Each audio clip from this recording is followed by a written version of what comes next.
In the historically rich and ever-volatile region of the Middle East, the conflict between Palestine and Israel remains one of the most intractable issues in international politics.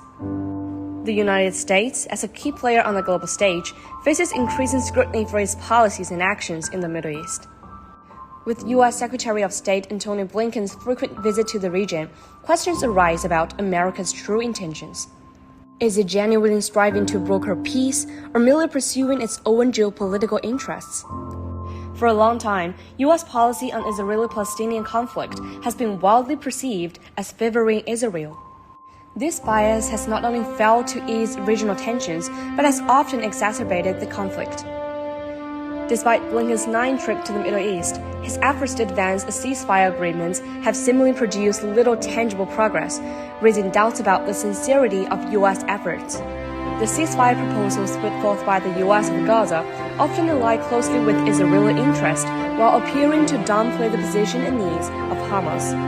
The U.S. provision of weapons to Israel, including having bombs and air-to-ground missiles, stands in stark contrast to its rhetorical calls for peace. The repeated failures of the U.S. mediation efforts in the Middle East stem from Washington's unwillingness to exert real pressure on Israel, instead fueling the conflict through its supply of arms. Furthermore, domestic political considerations in the U.S. also significantly shaped its Middle East policy.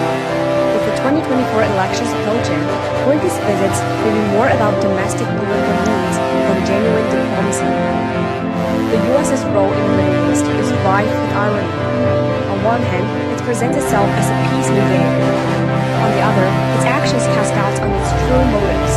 In the dilemma of Israeli-Palestinian conflict, the international community expects the U.S. to demonstrate the responsibility and fairness befitting its superpower status, offering hope for lasting peace in the Middle East.